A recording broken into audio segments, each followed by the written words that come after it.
kept a Passover to the Lord in Jerusalem. And they slaughtered the Passover lamb on the 14th day of the first month. He appointed the priests to their offices and encouraged them in the service of the house of the Lord. And he said to the Levites who taught all Israel and who were holy to the Lord, "Put the holy ark in the house that Solomon, the son of David, king of Israel, built. You need not carry it on your shoulders. Now serve the Lord your God and his people Israel. Prepare yourselves according to your fathers' houses by your divisions, as prescribed in the writing of David, king of Israel, and the document of Solomon his son. And stand in the holy place according to the groupings of the fathers' houses of your brothers, the lay people, and according to the division of the Levites by fathers' households. And slaughter the Passover lamb, and consecrate yourselves, and prepare for your brothers, to do according to the word of the Lord by Moses." Then Josiah contributed to the lay people as Passover offerings for all who were present, lambs and young goats from the flock, to the number of 30,000 and 3,000 bulls. These were from the king's possessions. And his officials contributed willingly to the people, to the priests, and to the Levites. Hilkiah, Zechariah, and Jehiel, the chief officers of the house of God, gave to the priests for the Passover offerings 2,600 Passover lambs and 300 bulls. Conaniah also, and Shemaiah and Nathanael his brothers, and Hashabiah and Jeiel and Jozabad, the chiefs of the Levites, gave to the Levites for the Passover offerings 5,000 lambs and young goats and 500 bulls.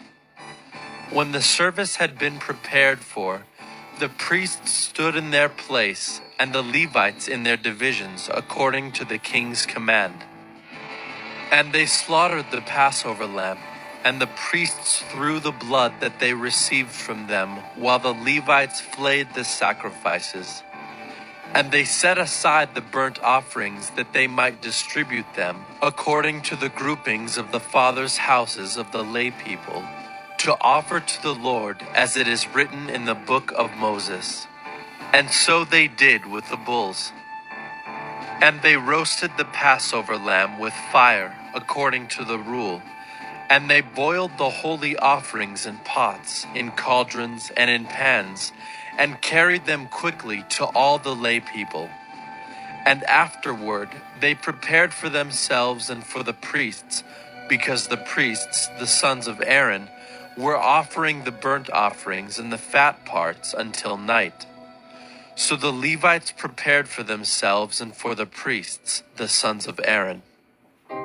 The singers, the sons of Asaph, were in their place according to the command of David, and Asaph and Heman and Jeduthun the king's seer. And the gatekeepers were at each gate. They did not need to depart from their service, for their brothers the Levites prepared for them.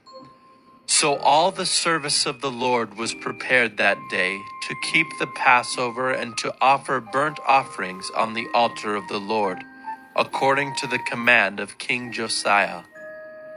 And the people of Israel who were present kept the Passover at that time, and the feast of unleavened bread 7 days. No Passover like it had been kept in Israel since the days of Samuel the prophet. None of the kings of Israel had kept such a Passover as was kept by Josiah, and the priests and the Levites, and all Judah and Israel who were present, and the inhabitants of Jerusalem. In the 18th year of the reign of Josiah, this Passover was kept. After all this, when Josiah had prepared the temple, Necho, king of Egypt, went up to fight at Carchemish on the Euphrates, and Josiah went out to meet him.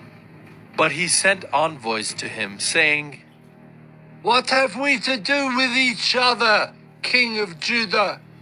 I am not coming against you this day, but against the house with which I am at war. And God has commanded me to hurry. Cease opposing God, who is with me, lest he destroy you. Nevertheless, Josiah did not turn away from him, but disguised himself in order to fight with him. He did not listen to the words of Necho from the mouth of God, but came to fight in the plain of Megiddo. And the archers shot King Josiah. And the king said to his servants, Take me away, for I am badly wounded. So his servants took him out of the chariot, and carried him in his second chariot, and brought him to Jerusalem. And he died and was buried in the tombs of his fathers. All Judah and Jerusalem mourned for Josiah. Jeremiah also uttered a lament for Josiah, and all the singing men and singing women have spoken of Josiah in their laments to this day. They made these a rule in Israel. Behold, they are written in the laments. Now the rest of the acts of Josiah, and his good deeds according to what is written in the law of the Lord, and his acts, first and last, behold, they are written in the book of the kings of Israel and Judah.